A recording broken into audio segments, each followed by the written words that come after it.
Now, just in case hindi na ituro, but I hope it is teach to you, there are rules, okay, for rounding off numbers. Okay? So it is often though necessary to drop one or more digits to obtain an answer with the appropriate number of significant figures.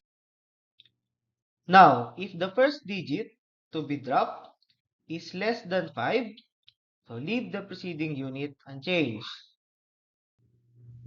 So what numbers are less than 5? So these are 0 to 4, right?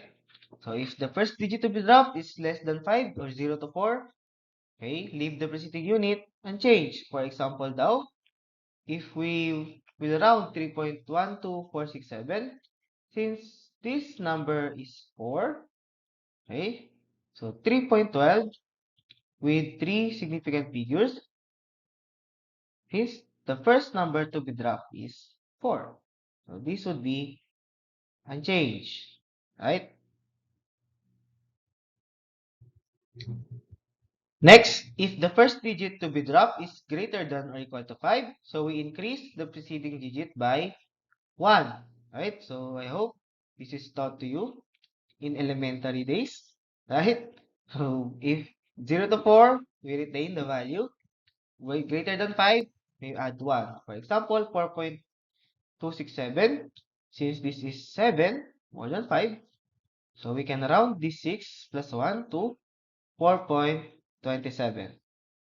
X.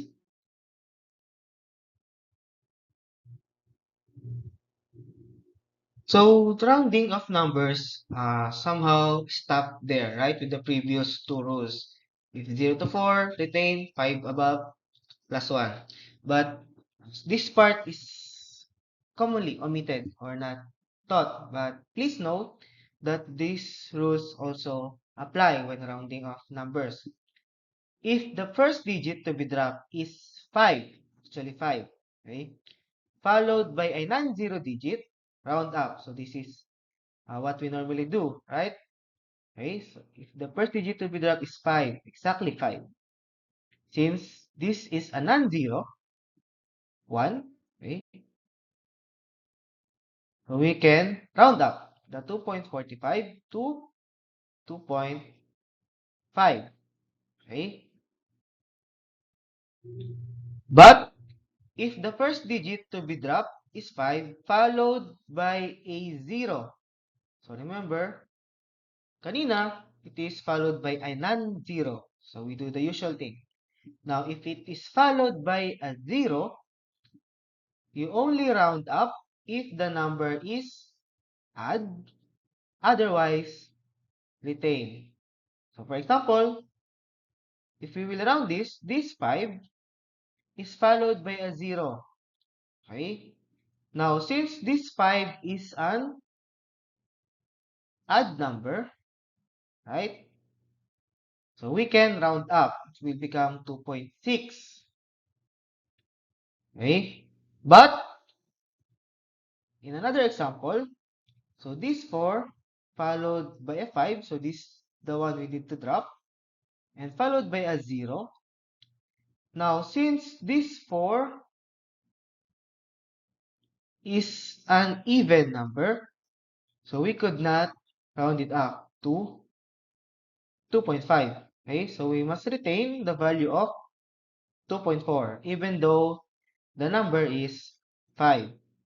Okay, so I hope there would be no confusion with the addition of this rule. Okay, moving on. Another thing that we do in measurement is called the scientific notation. Okay, so scientific notation is used to a shorthand way of writing numbers. For example, this one, there are a lot of zeros, right?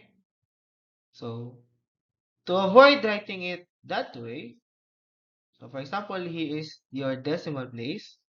We can write this as 1, 2, 3, 4, 5, 6, 7, 8, 9, 10, 11, 12, 13, 14, 15, 16, 17, 18, 19, 20, 21, 22. So this could be written as 2.0 times 10 raised to 22. Right? So that's your scientific notation. If your number is whole or large or very large number. Now, for decimal points, for decimal or very small number, earlier, the decimal point moved to the left, right? For decimal numbers na very small, the decimal point would move to the right. So 1, 2, 3, 4, 5, 6, 7, 8. Okay?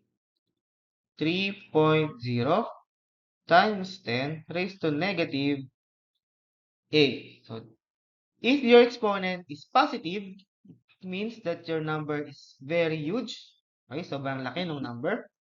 If the exponent is negative, it would mean that the number is very small. Okay? Now, this is what we have done earlier. So, 2 times 10 raised to 22 and 3 times 10 raised to 8. So, now, why do we do this like that?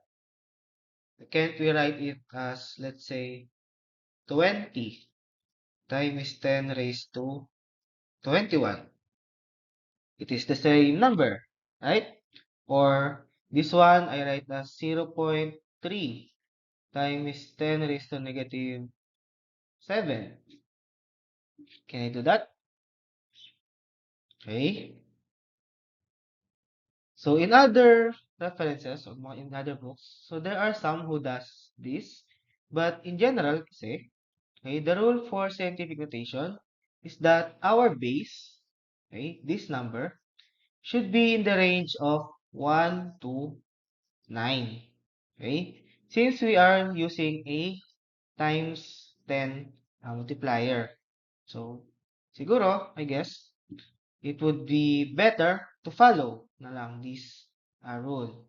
That the base, when doing scientific notation, should be between 1 to 9. Okay? Para, para pare-parehas tayo. Okay?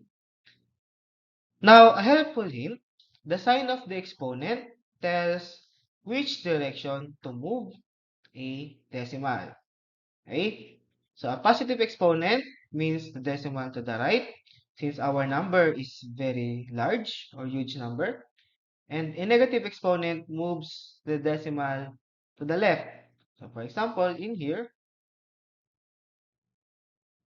so you move, since the exponent is positive, you move to the right, okay? 22 times. In here, since the exponent is negative, we move to the left, okay? So the movement is different when we do from a large number to a scientific notation and a scientific notation to a large number. So please don't be confused between the two. Just remember, pag positive, the number is huge. If it is negative, the number is small. Okay?